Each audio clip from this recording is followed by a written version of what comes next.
Hi hello सर्वांना नमस्कार. मी निखिल प्रभाकर रावरकर आपल्या चॅनलच्या नेटवर्कमध्ये तुम्हाला सर्वांचं स्वागत करतो. फ्रेंड्स, मागच्या व्हिडिओमध्ये आपण पाहिलं की कसं आपण स्वतःला प्रॉपर पद्धतीने आयडेंटिफाय न करू शकल्यामुळे आपली लाईफ जी आहे ती रॅन्डम पद्धतीने चालत असते. आणि या व्हिडिओमध्ये आपण पाहणार आहोत की स्वतःला आयडेंटिफाय कसं करायचं, स्वतःला ओळखायचं कसं. तर फ्रेंड्स, जर तुम्ही माझा मागचा व्हिडिओ पाहिला नसेल तर पहिले तुम्ही तो व्हिडिओ पहा, म्हणजे या व्हिडिओमध्ये मी काय बोलणार आहे ते तुम्हाला लक्षात येईल. तर सुरू करूया फ्रेंड्स. तर फ्रेंड्स, तुम्हाला स्वतःला आयडेंटिफाय करायचं आहे, स्वतःला ओळखायचं आहे, पण सुरुवात कुठून करायची, स्टार्ट कुठून घ्यायचा हेच तुम्हाला एक्झॅक्टली लक्षात येत नाही, कळत नाही. आपण काय करतो, तुम्ही मोटिवेशन घेता, मोटिवेशनल व्हिडिओज पाहता, त्याच्यानंतर तुम्ही कुठून तरी काहीतरी शोधता, सर्चिंग करता, गुगल सर्च करता, इंटरनेटवर पाहता, त्यातून तुम्ही आयडियाज घेता आणि त्या आयडियाज तुम्ही इम्प्लिमेंट करण्याचा प्रयत्न करता. आणि मग काय होतं, 2 दिवस 3 दिवस एक आठवडाभर तुम्ही ते लाईफमध्ये इम्प्लिमेंट करता आणि परत as it is same to same तुमचं जे ये रे माझ्या मागल्या, म्हणजे पहिले जसं चालू होतं तसं चालू होऊन जातं. म्हणजे तुम्ही परत तुमचा जो जुना ट्रॅक आहे त्या ट्रॅकवर येतात.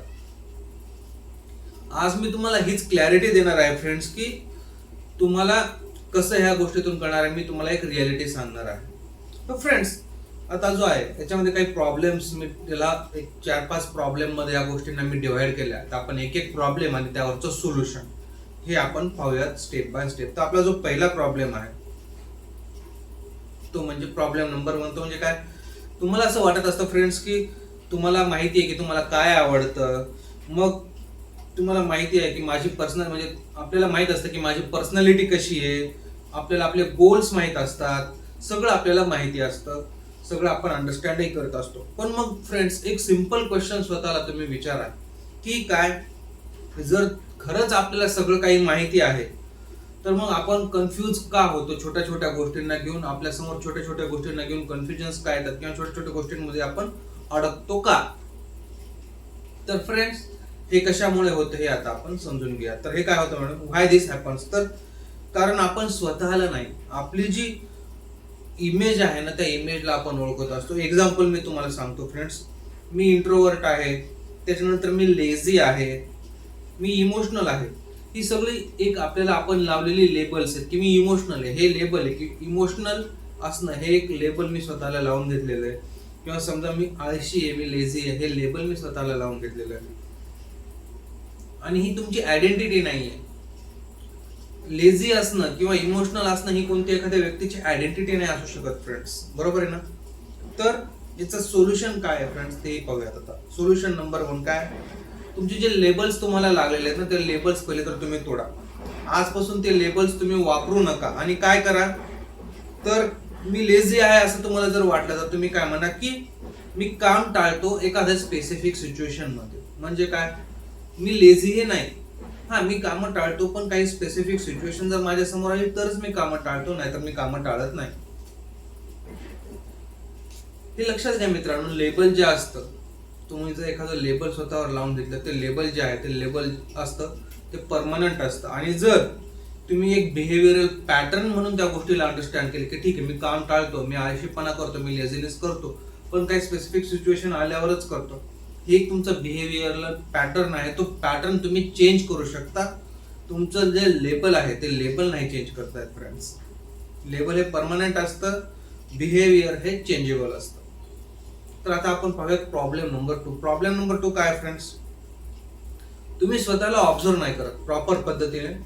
फ्रेंड्स, काय आपण सगळेजण काय करतो, आपण दिवसभर एखाद्या गोष्टीवर रिॲक्ट करतो, पण आपण काय रिॲक्ट केलं हे आपण नोटीस नाही करत. आपण रिॲक्ट करून टाकतो, फटकन बोलून जातो किंवा काहीतरी आपण रिॲक्शन देऊन जातो आणि आपण काय रिॲक्शन दिली हे आपण त्या सिच्युएशनला नोटीस नाही करत.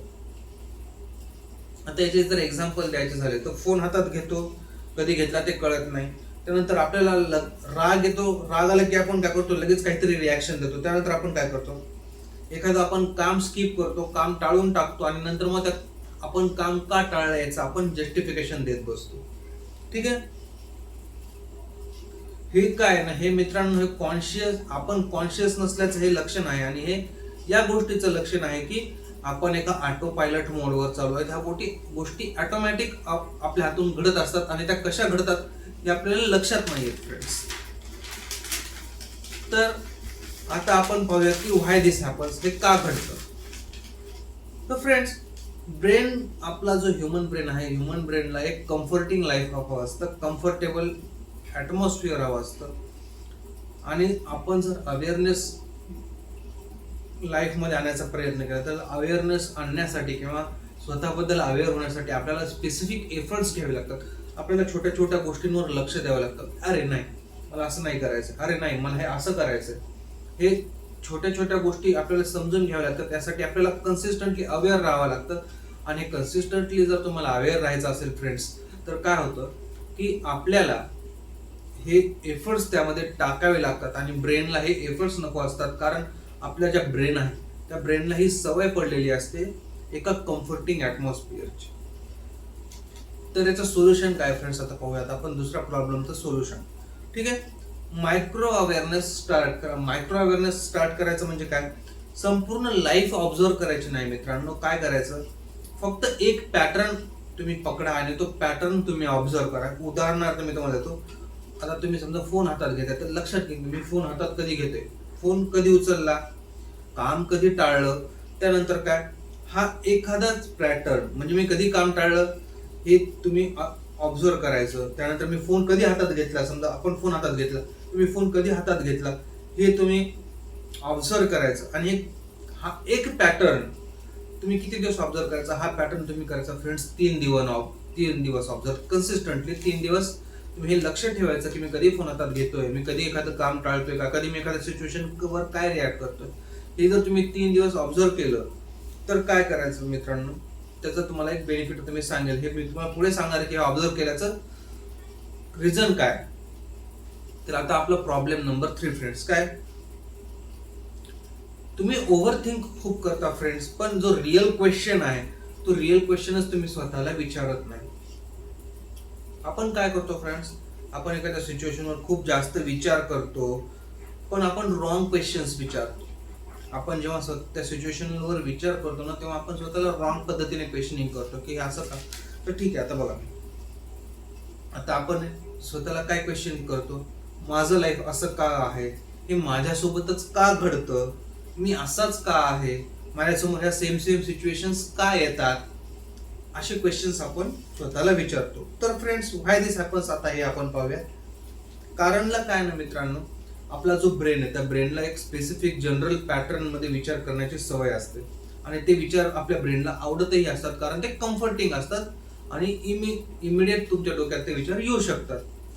स्पेसिफिक जर तुम्हाला एखाद्या गोष्टीवर विचार करायचा असेल तर तुम्हाला त्या गोष्टीवर विचार करण्यासाठी वेळ द्यावा लागतो. आणि हा वेळ देणं आपल्या ब्रेनला अनकम्फर्टेबल वाटत असतं, कारण तो एखादा स्पेसिफिक प्रश्न जेव्हा आपल्याला ब्रेनला विचारायचा असतो तेव्हा ते आपल्याला अनकम्फर्टेबल फिलिंग आपला ब्रेन आपल्याला देत असतो की नाही, हे अनकम्फर्टेबल आहे, मला या गोष्टीवर विचार नाही करायचा आहे. आपल्याला असं मग डोक्यात मुंग्या आल्यासारखं होणं, थोडं ऑकवर्ड फील होणं, ह्या गोष्टी अशा सिच्युएशन मध्ये आपल्याला वाटत असतात. तर काय फ्रेंड्स, त्याचं सोल्युशन पाहूया. याचं सोल्युशन काय आहे, सोल्युशन नंबर 3, प्रॉब्लेम नंबर 3 चं सोल्युशन, राईट क्वेश्चन फ्रेमवर्क. स्वतःला योग्य प्रश्न विचारायचा. काय, आता आस्क दिस इन्स्टेड, मी काल काम का टाळलं, मी काम टाळलं, ठीक आहे, टाळलं हे झालं, पण मी का टाळलं, का जिथे आला, मग तिथे आपल्याला विचार करावा लागतो की मी खरंच का काम टाळलं, ते काम टाळणं गरजेचं होतं का, की मी करू शकत होतो हे. त्याच्यानंतर काय, दुसरा क्वेश्चन समजा की मला त्या मोमेंटला काय फील होत होतं, म्हणजे काही सिच्युएशन आहे, त्या सिच्युएशन मध्ये तुम्ही काहीतरी रिॲक्शन दिली आणि त्या रिॲक्शन नंतर मग तुम्हाला असं वाटलं की यार नाही, मी अशी रिॲक्शन दिली ठीक आहे, पण मग मी तशी रिॲक्शन का दिली, मला काय फील झाल्यामुळे मी ती रिॲक्शन दिली, या गोष्टीचा आपण विचार केला पाहिजे फ्रेंड्स. त्याच्यानंतर समजा तुम्ही एखादी सिच्युएशन अवॉइड करताय किंवा काहीतरी गोष्ट अवॉइड करतोय, तर ती गोष्ट तुम्ही का अवॉइड करताय, म्हणजे मी नेमकं काय अवॉइड करत होतो, मी ती सिच्युएशन अवॉइड करत होतो की त्या सिच्युएशनला फेस करणं अवॉइड करत होतो, किंवा अजून काही दुसरीच गोष्ट होती ती मी अवॉइड करत होतो आणि त्याच्याशी ती सिच्युएशन कनेक्टेड होती.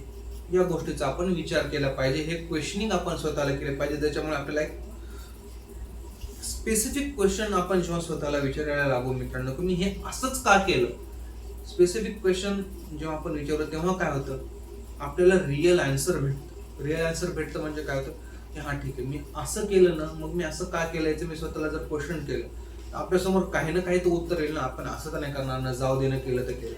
हा, ते जर आपण करतोय मित्रांनो, तर मग तुम्ही समजून घ्या की हे जे सगळं मी सांगतोय त्याचा तुमच्यावर काही इफेक्ट होणार नाही. तुम्हाला जर रिअल आन्सर्स पाहिजे असेल, तुम्हाला जर पुढे जायचं असेल, तुम्हाला या सिच्युएशन मधून बाहेर पडायचं असेल, तर तुम्हाला रिअल क्वेश्चनिंग करावं लागतील आणि त्याची आन्सर्स फाइंड आउट करावी लागतीलच. आता प्रॉब्लेम नंबर 4 फ्रेंड्स, काय तुम्ही स्वतःसोबत ऑनेस्ट नाही आहात. फ्रेंड्स, आपण काय करतो, ह्या सगळ्यांमधला हा सगळ्यात डेंजर प्रॉब्लेम आहे. आपण काय करत असतो, आपल्याला आतून माहित असतं की काहीतरी होतंय, काहीतरी घडते, पण आपण ती गोष्ट ऍक्सेप्ट करत नाही. आता मी इथे तुम्हाला काही एक्झाम्पल देतो. तुम्हाला माहिती आहे तुम्ही काम टाळता, पण तुम्ही काय करता की ठीक आहे माझा मूड नाहीये, आपण ते मूड नाहीये म्हणून गोष्ट ढकलून देतो. त्यानंतर काय, आपल्याला ही गोष्ट माहित असते, तुम्हाला ही गोष्ट माहित असते की तुम्ही घाबरला आहात, पण आपण काय म्हणतो की नाही, योग्य वेळ नाहीये, की ही सिच्युएशन योग्य नाहीये. आपण ती सिच्युएशन योग्य नाहीये असं म्हणून टाळून देत असतो, पण ऍक्च्युअली ती सिच्युएशन फेस करण्याची आपल्याला भीती वाटत असते. तर फ्रेंड्स, व्हाय दिस हॅपन्स, हे कशामुळे घडतं, तर हे या गोष्टीमुळे घडतं मित्रांनो, की जे ट्रूथ आहे, जे सत्य आहे, ते सत्य जे आहे ते हर्ट करत असतं. आणि आपण जे एक्सक्युजेस स्वतःला देत असतो, ते एक्सक्युजेस आपल्याला थोडं कम्फर्ट फिलिंग देतात की ठीक आहे, मी काम टाळलं ना, माझा मूड नव्हता म्हणून टाळलं. किंवा आपण घाबरले आहोत, आपण समजतो की नाही ती वेळच बरोबर नव्हती. हे आपण स्वतःला समजवण्यासाठी एक एक्सक्यूज दिलेला आहे, आणि हे एक्सक्यूजमुळे आपल्याला स्वतःला कम्फर्टेबल वाटतं की हे असं होतं म्हणूनच मी हे टाळलं. तर हे एक्सक्यूज जे आहे, हे एक्सक्यूज आपल्याला कम्फर्ट देत असतं, म्हणून आपण हे टाळतो मित्रांनो. तर त्याचं सोल्युशन नंबर 4 आपण पाहूयात. ते ब्रुटल ऑनेस्टी रूल तुम्ही फॉलो करायचा आहे मित्रांनो. ब्रुटल ऑनेस्टी रूल म्हणजे काय, एक सिंपल रूल ठेवायचा आहे मित्रांनो आपल्याला. काय, जिथं तुम्हाला असं वाटतं की तुम्ही एक्सक्यूज देतोय, तिथं स्वतःला पकडायचं की नाही आपण एक्सक्यूज देतोय. काय, आता समजा आपल्याला काही गोष्टी रिप्लेस करायचं आहे, मूड नाही हे रिप्लेस करायचं आहे आपल्याला, मी अवॉइड करतो या गोष्टीने. त्यानंतर काय, टाइम नाही, टाइम का नाही, तुम्ही त्या गोष्टीला प्रायोरिटी देत नाही आहात, हे तुम्ही समजून घेतलं पाहिजे मित्रांनो. तुम्ही हे ऍक्सेप्ट केलं पाहिजे की मी त्या गोष्टीला प्रायोरिटी नाही देतो. टाइम नाहीये हे एक्सक्यूज झालं, आणि आपण त्याला प्रायोरिटी देत नाहीये हे एक रिअल त्याचं काय म्हणू आपण गोष्ट झाली की नाही बाबा, मला ती गोष्ट प्रायोरिटी मी त्या गोष्टीला देत नाहीये सध्या. ठीक आहे. आता प्रॉब्लेम नंबर 5 मित्रांनो, काय आपण काय करतो, तुम्ही चेंज अगोदर करता आणि नंतर अंडरस्टँडिंग करता त्या गोष्टीची. म्हणजे आपण अगोदर बदलतो, नंतर त्या गोष्टीला समजून घेतो. कसं मित्रांनो, आपण काय करतो, आपण लगेच प्लॅन करतो. प्लॅन केल्यानंतर आपण काय करतो, एक रुटीन बनवतो, आणि त्यानंतर आपण काय करतो, डिसिप्लिन ट्राय करण्याचा प्रयत्न करतो. पण आपण समजूनच नाही घेत की नेमकं प्रॉब्लेम काय. आपण काय करतो की ठीक आहे मला ना हे करायचंय, मग आपण त्याचा प्लॅन बनवतो, लगेच त्याच्यासाठी एक रुटीन तयार करतो, ते रुटीन फॉलो करायला चालू करतो. पण ऍक्च्युअल बेस प्रॉब्लेम काय तेच आपल्याला माहित नसतं, त्यामुळे मग आपले प्लॅन्स किंवा आपले जे रुटीन्स आहेत ते फसत असतात फ्रेंड्स. तर व्हाय दिस हॅपन्स, आपल्याला काय मित्रांनो, आपल्या प्रत्येकच व्यक्तीला ही गोष्ट पाहिजे असते की फास्ट रिझल्ट पाहिजे असतात. पण जी क्लॅरिटी आहे ना मित्रांनो, ती क्लॅरिटी येण्यासाठी किंवा योग्य रिझल्ट मिळण्यासाठी थोडा वेळ हा लागतच असतो, आणि तो वेळ देण्याची आपली तयारी नसते. आणि फास्ट रिझल्टच्या मागे लागून मग आपण हे चेंज अगोदर नंतर अंडरस्टँडिंग अशा गोष्टी करतो. तर काय मित्रांनो, सोल्युशन्स काय आहे ते आपण पाहूया. सोल्युशन एकच आहे, अंडरस्टँड फर्स्ट देन चेंज. म्हणजे काय, पहिले 3-4 दिवस फक्त ऑब्झर्व करायचं आहे आपल्याला की आपण नेमकं काय पॅटर्न फॉलो करतो. यामुळे काय होईल, आपल्याला एक अंडरस्टँडिंग येईल की आपण काय करतोय, आपण कशा पद्धतीने गोष्टी करतोय, किंवा कशा पद्धतीने आपण गोष्टी टाळतोय, किंवा कशा पद्धतीने कोणत्या गोष्टींसाठी आपण एक्सक्युजेस देतोय, किंवा काय त्याच्यावर आपण स्किपिंग करतोय. ठीक आहे. मग क्वेश्चनिंग करायचं स्वतःला की आपण हे असं का करतोय. आणि हा जेव्हा पॅटर्न आपल्याला क्लिअर होईल की ठीक आहे मी अशा पद्धतीने हे करतोय, या गोष्टीमुळे असं होतंय आणि ह्या गोष्टीचा त्याच्या मागचं हे ऍक्च्युअल जे रिझन आहे ते हे आहे. हा तुम्हाला एक पॅटर्न लक्षात येईल की नाही, मी अशा पद्धतीचा माझा पॅटर्न आहे.